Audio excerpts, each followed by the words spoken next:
नमस्कार दोस्तों, स्वागत है आपका संकल्प कोचिंग श्री गंगानगर के यूट्यूब चैनल पे।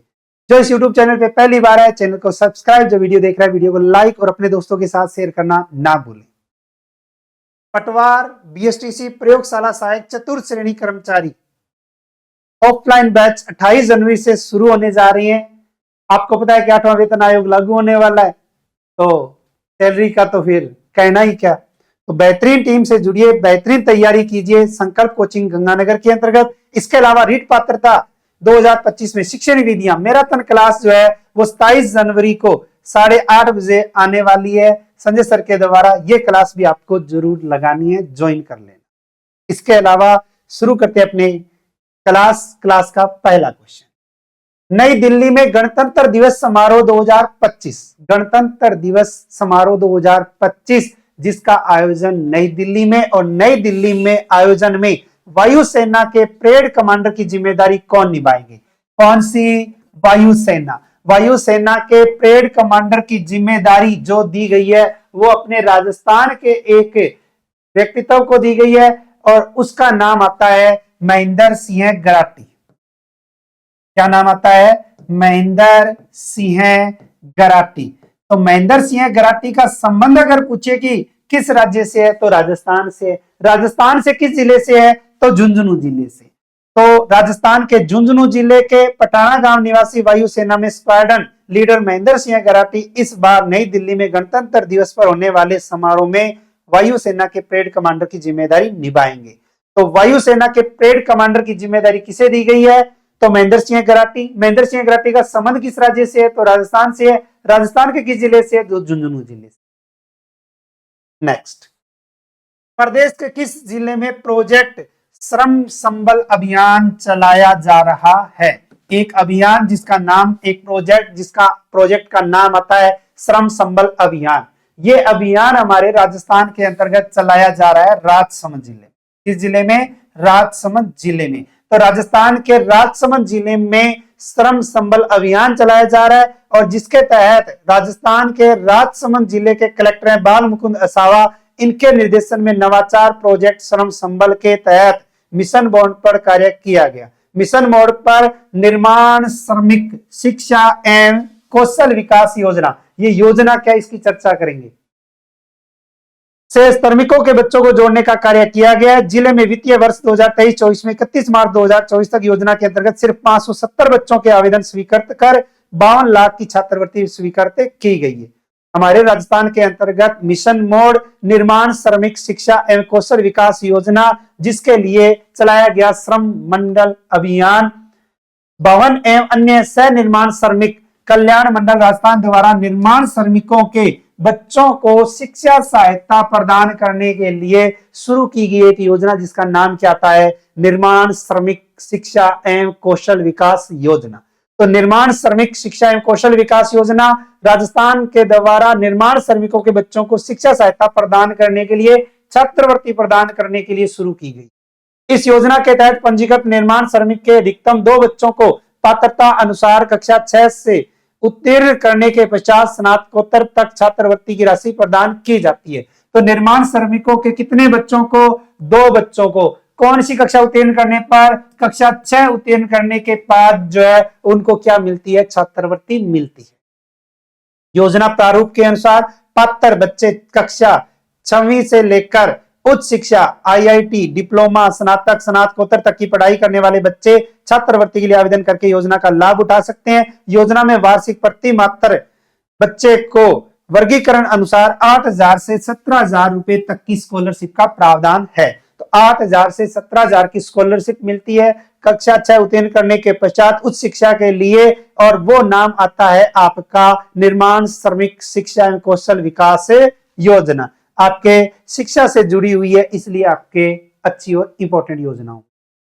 नेक्स्ट, राज्य के 1 दिवसीय कुष्ठ रोग निदान एवं उपचार शिविर का आयोजन कब किया गया? राज्य में 1 दिवसीय कुष्ठ रोग निदान एवं उपचार शिविर का आयोजन अगर पूछे कि राजस्थान में कब किया गया, तो यह आयोजन हुआ 20 जनवरी 2025 को। 20 जनवरी 2025 को हमारे राजस्थान में 1 दिवसीय कुष्ठ रोग निदान एवं उपचार शिविर का आयोजन किया गया। राज्य सरकार के 1 वर्ष पूरा होने के उपलक्ष्य में पशुपालन विभाग ने प्रदेश भर में 1 दिवसीय उष्ण रोग निदान एवं उपचार शिविरों का आयोजन किया गया। पशुपालन निदेशक है डॉक्टर आनंद सेजरा। इन्होंने बताया कि राज्य के 34 जिलों में 129 शिविर आयोजित किए गए। तो इसका मतलब है 20 जनवरी 2025 को उष्ण रोग निदान एवं उपचार शिविर का आयोजन स्थल के कितने जिलों में, तो 34 जिलों में आयोजन किया गया, जिनमें कुल पशु आते हैं 35,517 पशुओं के विभिन्न रोगों की चिकित्सा की गई। नेक्स्ट, राज्य के किस संस्थान के द्वारा, राजस्थान के अंतर्गत हम पढ़ते हैं प्रमुख अनुसंधान केंद्र, उसमें जो है वो आता है आपका एक संस्थान, ठीक है।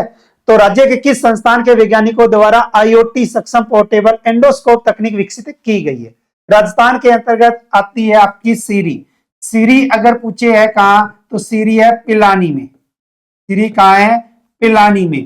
पिलानी अगर पूछे कहां है, तो झुंझुनू में। झुंझुनू किस राज्य में है? राजस्थान। तो राजस्थान के झुंझुनू जिले के पिलानी के सीरी संस्था और सीरी संस्था के वैज्ञानिकों के द्वारा IoT सक्षम पोर्टेबल एंडोस्कोप तकनीक जो है वो विकसित की गई है। भारत में चिकित्सा प्रौद्योगिकी के क्षेत्र में एक महत्वपूर्ण कदम उठाते हुए CSIR केंद्रीय इलेक्ट्रॉनिक्स इंजीनियरिंग अनुसंधान संस्थान, तो केंद्रीय इलेक्ट्रॉनिक इंजीनियरिंग अनुसंधान संस्थान कहां है, यानी सीरी कहां है? पिलानी। पिलानी कहां है? झुंझुनू में। तो कहा था ना कि अनुसंधान केंद्र से क्वेश्चन बनता है, बहुत ही अच्छा क्वेश्चन है। केंद्रीय इलेक्ट्रॉनिक्स इंजीनियरिंग अनुसंधान संस्थान कहां है? सीरी कहां है? तो पिलानी। पिलानी कहां है? झुंझुनू में। पिलानी झुंझुनू में स्थित सीरी के वैज्ञानिकों ने IoT सक्षम पोर्टेबल एंडोस्कोप तकनीक जो है विकसित की है।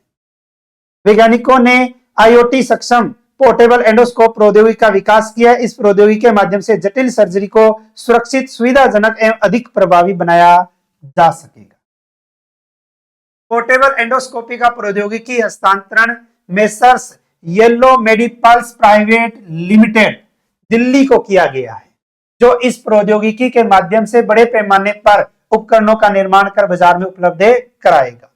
IoT सक्षम पोर्टेबल एंडोस्कोप एक अत्याधुनिक उपकरण है जिसे मिनिमली इनवेसिव सर्जरी के लिए डिजाइन किया गया। इस प्रकार की सर्जरी से शरीर में कम से कम कट या चीरा लगाकर उपचार किया जाता है। इससे रोगी को दर्द या कष्ट कम होता है। ऐसी सर्जरी से रोगी जल्दी स्वस्थ लाभ प्राप्त करता है और उसका रिकवरी का समय भी कम होता है। नेक्स्ट, राजस्थान के किस जिले में महारानी कॉलेज, राजस्थान के किस जिले के महारानी कॉलेज में अंतरराष्ट्रीय स्तर का बास्केटबॉल कोर्ट का उद्घाटन किया गया? तो अंतरराष्ट्रीय स्तर का बास्केटबॉल का कोर्ट का उद्घाटन अगर पूछे कि राजस्थान में कहां किया गया, तो यह किया गया राजस्थान के जयपुर में। और अगर पूछे कि महारानी कॉलेज कहां है, तो महारानी कॉलेज है जयपुर में। महारानी कॉलेज जयपुर में अंतरराष्ट्रीय स्तर का बास्केटबॉल कोर्ट का उद्घाटन किया गया। राजस्थान के खेल एवं युवा मामलात राज्य मंत्री हैं के बिश्नोई, और के बिश्नोई ने 20 जनवरी 2025 को अंतरराष्ट्रीय मापदंडों के अनुरूप बने इस सिंथेटिक बास्केटबॉल कोर्ट का उद्घाटन किया। तो अगर पूछे कि राजस्थान में महारानी कॉलेज जयपुर में बास्केटबॉल कोर्ट का उद्घाटन किसने किया, तो के बिश्नोई ने। कब किया? 20 जनवरी 2025 को। कहां? जयपुर में। इस अवसर पर राजस्थान विश्वविद्यालय की कुलपति प्रोफेसर अल्पना कटेजा भी मौजूद रही थी। Next, Jaipur literature festival. Jaipur literature festival 2025 में प्रतिष्ठित कन्हैयालाल सेठिया पुरस्कार किसे प्रदान किया जाएगा? कन्हैयालाल सेठिया पुरस्कार 2025 में एक व्यक्तित्व को, एक कवि को, जिस कवि का नाम आता है कवि बद्री नारायण। क्या नाम आता है? कवि बद्री नारायण। कवि बद्री नारायण जी को एक पुरस्कार दिया जाएगा और उस पुरस्कार का नाम है कन्हैयालाल सेठिया पुरस्कार 2025। कब दिया जाएगा? जयपुर लिटरेचर फेस्टिवल 2025 के आयोजन में। अब अगर पूछे कि जयपुर लिटरेचर फेस्टिवल 2025 का आयोजन कब होगा, तो इसका आयोजन होगा 30 जनवरी से 3 फरवरी 2025 तक। कौन सा संस्करण है? 18वां संस्करण है। तो जयपुर लिटरेचर फेस्टिवल के कौन से संस्करण का आयोजन? 18वें संस्करण का आयोजन कब होगा? तो 30 जनवरी 2025 से 3 फरवरी 2025 तक आयोजन होगा आमेर जयपुर में। जयपुर लिटरेचर फेस्टिवल का एक प्रमुख आकर्षण प्रतिष्ठित कन्हैयालाल सेठिया पुरस्कार इस बार हिंदी के प्रख्यात कवि बद्री नारायण को प्रदान किया जाएगा। कवि बद्री नारायण को उनकी साहित्यिक प्रतिभा और लोकधर्मी दृष्टिकोण के लिए पहचाना जाता है। उनका प्रसिद्ध कविता संग्रह तुमड़ी और तुमड़ी के शब्द 2022 में साहित्य अकादमी पुरस्कार से सम्मानित हुआ। नेक्स्ट, जोधपुर कृषि विश्वविद्यालय। और जोधपुर कृषि विश्वविद्यालय ने जोधपुर जिले के किस गांव को स्मार्ट विलेज बनाने की घोषणा की है? तो जोधपुर कृषि विश्वविद्यालय ने जोधपुर जिले का एक गांव आता है जिस गांव का नाम आता है बिंजवाड़िया।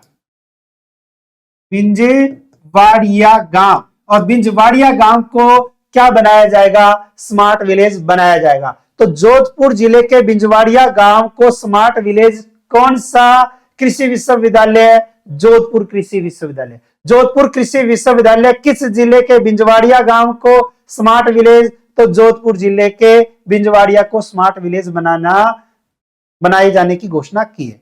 19 जनवरी 2025 को आयोजित एक दिवसीय कृषक जागरूकता कार्यक्रम में विश्वविद्यालय के कुलपति डॉक्टर अरुण कुमार ने जानकारी दी है। इस गांव में 3 वर्षों में स्मार्ट विलेज के रूप में विकसित किया जाएगा। इसके लिए कृषि, स्वास्थ्य, स्वच्छता अभियान, कौशल विकास, पशु स्वास्थ्य, कृषक वैज्ञानिक संवाद और उन्नत बीज वितरण जैसी योजनाएं चलाई जाएगी। Next, rising Rajasthan. Rising Rajasthan के तहत राज्य स्तर पर दिल्ली की कंपनी द्वारा किस स्थान पर फ्लाइट ट्रेनिंग सेंटर खोला जाएगा? परिवहन टॉपिक राजस्थान का, परिवहन से बहुत ही अच्छा क्वेश्चन बनता है कि हमारे राजस्थान के अंतर्गत फ्लाइट ट्रेनिंग सेंटर खोला जाएगा। और यह भी किस कंपनी के द्वारा? दिल्ली की कंपनी के द्वारा। किस समझौते के तहत? राइजिंग राजस्थान के तहत। तो हमारे राजस्थान के अंतर्गत आता है आपका तलवाड़ा। और तलवाड़ा गांव अगर पूछे, तलवाड़ा हवाई अगर पट्टी पूछे कहां है, तो हमारे राजस्थान के बांसवाड़ा जिले में है। तो राजस्थान के अंतर्गत बांसवाड़ा जिला, बांसवाड़ा जिले में आता है तलवाड़ा गांव, तलवाड़ा हवाई पट्टी, और वहां बनाया जाएगा फ्लाइट ट्रेनिंग सेंटर। बांसवाड़ा में फ्लाइंग स्कूल ट्रेनिंग सेंटर के लिए दिल्ली की कंपनी के साथ एमओयू भी हो चुका है। राइजिंग राजस्थान के तहत जिले में स्थित तलवाड़ा हवाई पट्टी पर ट्रेनिंग सेंटर शुरू होगा। 15 जनवरी 2025 को इस संबंध में भौगोलिक स्थिति का सर्वे करने के लिए कंपनी के प्रतिनिधि 5 एयरक्राफ्ट लेकर दिल्ली से हवाई पट्टी पहुंचे, यानी कि तलवाड़ा हवाई पट्टी पहुंचे। और एविएशन कंपनी के शार्दुल और भार्गवी के नेतृत्व में टीम यहां पहुंची और सर्वे किया है। नई दिल्ली में आयोजित 67वीं नेशनल शूटिंग चैंपियनशिप में राजस्थान के किस खिलाड़ी ने डबल ट्रैप प्रतिस्पर्धा में 2 रजत पदक जीते हैं?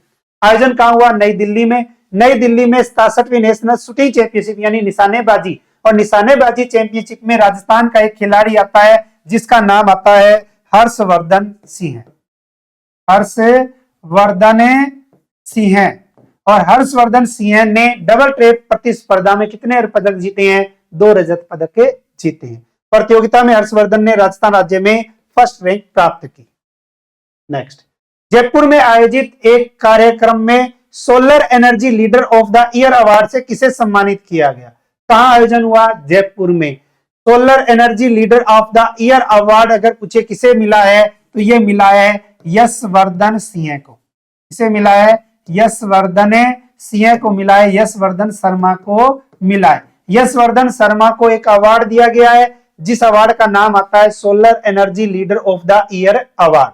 सीतापुरा स्थित जेईसीसी में सोलर एक्सपो में सोलर क्षेत्र की नवीनतम तकनीकों और व्यापारिक अवसरों पर विशेष तकनीकी सत्र आयोजित किए गए, जिसके तहत राजस्थान एनर्जी एक्सीलेंस अवार्ड 2025 का आयोजन हुआ, जिसमें Pinaka power and electrical solar company को best solar project of the year award से नवाजा गया। अगर पूछे कि किस कंपनी को best solar project of the year के अवार्ड से नवाजा गया, तो Pinaka power and electrical solar company को। और अगर पूछे कि solar energy leader of the year award से किसे सम्मानित किया गया, तो यशवर्धन शर्मा को किया गया। कल आपसे एक क्वेश्चन पूछा था, राजस्थान के जयपुर कत्था केंद्र का सचिव किसे बनाया गया है, तो राइट आंसर है आपका श्रुति मिश्रा को बनाया गया। क्वेश्चन फॉर यू के तहत आपके लिए क्वेश्चन है, गुजरात में आयोजित national table tennis junior and youth championship में राजस्थान के किस खिलाड़ी ने कांस्य पदक जीता? इस क्वेश्चन का आंसर आपको मेन कमेंट बॉक्स के अंतर्गत देना है। इसके अलावा अगर आप बेहतरीन तैयारी टेस्ट सीरीज से जुड़ना चाहते हैं, तो पटवार जिसके कुल टेस्ट होंगे 14, ऑफलाइन 800 रुपए और ऑनलाइन 400 रुपए इसका चार्ज रखा गया है। प्रत्येक रविवार को यह टेस्ट होगा, और ये भी राजस्थान अपने गंगानगर जिला, गंगानगर के साथ साथ सूरतगढ़, अनूपगढ़ और बींजवाला, यहां जो है वो होने जा रहा है। ज्यादा जानकारी के लिए संपर्क करें 98 750 75 725 या 88 245 22 221। इसके अलावा टेस्ट सीरीज रीट पात्रता की टेस्ट सीरीज जो है वो तो है आपकी निःशुल्क, 20 जनवरी से है, ऑफलाइन और ऑनलाइन अभी भी आप ज्वाइन कर सकते हैं, इसका कोई चार्ज नहीं है। इसके अलावा अगर आप रीट मुख्य परीक्षा की तैयारी करना चाहते हैं तो टेस्ट की संख्या है 18, ऑफलाइन जिसका चार्ज है 1000 रुपए और ऑनलाइन है 500 रुपए। रजिस्ट्रेशन करवा सकते हो और परीक्षा केंद्र है आपका गंगानगर, सूरतगढ़, नौपगढ़ और बींजबाइला। इसके अलावा अगर हम टेस्ट सीरीज की बात करें तो फर्स्ट ग्रेड और सेकंड ग्रेड पंजाबी विषय की टेस्ट सीरीज शुरू होने जा रही है 26 जनवरी से। फर्स्ट ग्रेड के अंतर्गत दो चार्ज रखा गया वो 2100 है, 14 टेस्ट होंगे और सेकंड ग्रेड की अगर बात करें तो 22 टेस्ट होंगे जिसका चार्ज है 3100 रुपए। इसके अलावा स्कोर व्याख्याता टेस्ट सीरीज कुल 14 टेस्ट होंगे, ऑफलाइन 800 रुपए और ऑनलाइन 400 रुपए चार्ज रखा गया है, यह भी 26 जनवरी से शुरू होने वाला है। और द्वितीय श्रेणी अध्यापक इसमें टेस्ट की संख्या 14, ऑफलाइन है आपके 800 और ऑनलाइन है 400 रुपए। परीक्षा केंद्र वही रहेंगे गंगानगर, सूरतगढ़, बींजवाइला और आपका अनूपगढ़। इसके अलावा मार्केट में 41 जिले और 7 संभाग के अनुसार आपको पाठ्य पुस्तकें यानी किताबें मार्केट में मिल रही है, जिसके अंतर्गत ब्लैक बुक जो 1992 से लेकर 2024 में जितने पेपर हुए हैं उन सबके जो वो क्वेश्चन इसमें डाले गए हैं। पीटीआई, कृषि पर्यवेक्षक और अपने राजस्थान की मासिक जो करंट अफेयर्स की पत्रिका है यानी कि राजस्थान करंट अफेयर, ये तो आपको मार्केट में मिल ही रही है। रोजाना ये क्लास लगाते रहिए, जैसे महीना कंप्लीट होगा, कंप्लीट होते ही आपको जो है वो राजस्थान करंट जीके की मासिक पत्रिका मार्केट में मिल जाएगी। रोजाना क्लास लगाते रहिए। मिलते हैं कल नए 10 क्वेश्चनों के साथ, तब तक जय हिंद, जय भारत, नमस्कार।